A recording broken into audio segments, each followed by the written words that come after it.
നമ്മളിപ്പോ മുസ്ലിമീങ്ങളാ പല പ്രയാസങ്ങളും പ്രതിസന്ധികളും എന്റെ പ്രിയപ്പെട്ടവരെ നമ്മൾ നേരിടുന്നുണ്ട്.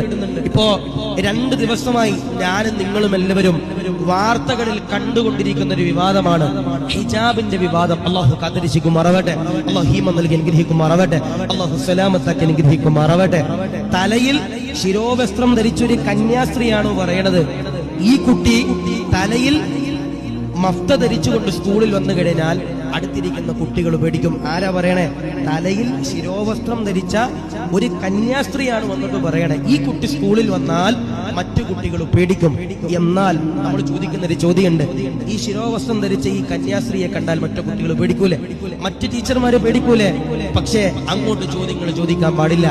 അവരെഴുതിക്കൊണ്ട് വന്ന കുറച്ച് ഇംഗ്ലീഷിൽ കുറച്ച് കാര്യങ്ങൾ എന്തോ അറിയുന്നത് പോലെ ആരെയോ കാണിക്കാൻ വേണ്ടി പക്ക ഉണ്ടാക്കിയെടുത്ത ചിരി മാത്രം ചിരിച്ചുകൊണ്ട് പത്രക്കാരുടെ മുമ്പിൽ വന്നിട്ട് ഞങ്ങൾ ജയിച്ചെന്ന് പറഞ്ഞ് വീമ്പൽ കൊള്ളുമ്പോ ഞാൻ നിങ്ങളോട് പറയാ, മുസ്ലിമീങ്ങൾക്ക് പല പ്രശ്നങ്ങളും പ്രതിസന്ധികളൊക്കെ വരും.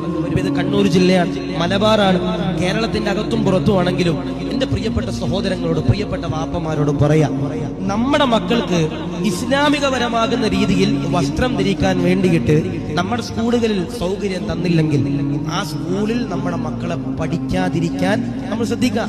ആ സ്കൂളിലേക്ക് നമ്മുടെ മക്കളെ വിടാതിരിക്കുവാൻ വേണ്ടി നമ്മൾ ശ്രദ്ധിക്കുക. ചില വാപ്പമാർക്ക് ചിന്ത, അവിടെ പഠിച്ചാലും ഉസ്താദെ പഠിക്കും, അവിടെ പഠിച്ചാലും ഉസ്താദെ മക്കൾക്ക് A+ വരും, എന്താ ബാക്കിയുള്ള കുട്ടികളൊക്കെ പഠിച്ചു വലുതാകുന്നില്ലേ?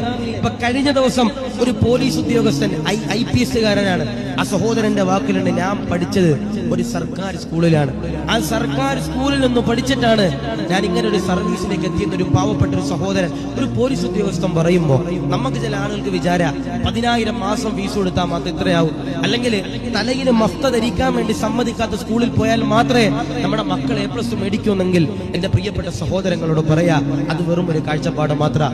നമ്മുടെ നിലപാട് ഇങ്ങനെ ആയിരിക്കണം, നമ്മുടെ മക്കളെ മഫ്ത ധരിക്കാൻ വേണ്ടി സ്കൂളുകളിൽ സമ്മതിക്കണില്ലെങ്കിൽ ആ സ്കൂളിലേക്ക് നമ്മുടെ മക്കളെ വിടാതിരിക്കുക, അതിനെതിരെ പ്രതിഷേധിച്ചിട്ട് അവർ സമ്മതിക്കുന്നില്ലെങ്കിൽ പിന്നെ അവിടെ എന്റെ പ്രിയപ്പെട്ടവർ നിൽക്കരുത്. അതിനെതിരെ പ്രതിഷേധിച്ചുകൊണ്ട് വേറെ എത്ര ഇസ്ലാമികപരമാകുന്ന രീതിയിൽ അൽഹംദുലില്ലാഹ് സ്കൂളിൽ പോകാൻ വേണ്ടി നമ്മുടെ മക്കൾക്ക് കഴിയും. അല്ലാഹു കബൂലാക്കട്ടെ, സ്വീകരിക്കുമാറാവട്ടെ. സാന്ദർഭികമായിട്ട് ഞാൻ പറയാം, ഇപ്പൊ പല ആളുകളും പറയുന്നുണ്ട്, ഈ മഫ്ത ധരിച്ചുകൊണ്ട് ചെല്ലുമ്പോൾ അത് മറ്റുള്ള കുട്ടികൾക്ക് അത് വല്ലാത്ത പ്രയാസമാണെന്ന് പറയുന്ന ചില ആളുകളുണ്ട്.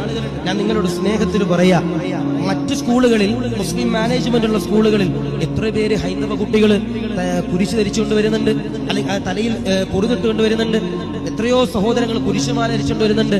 അതൊന്നും സ്കൂളുകളിൽ പ്രശ്നമല്ല. പക്ഷേ പ്രത്യേക കുറച്ച് ആളുകൾ ഹിജാബ് അല്ല വിഷയം, മഫ്തയല്ല വിഷയം, ഏത് തലയിലാണ് ധരിക്കുന്നത് അതാണ് എന്റെ പ്രിയപ്പെട്ടവരെ വിഷയം. അല്ലാഹു കാത്തിരക്ഷിക്കും.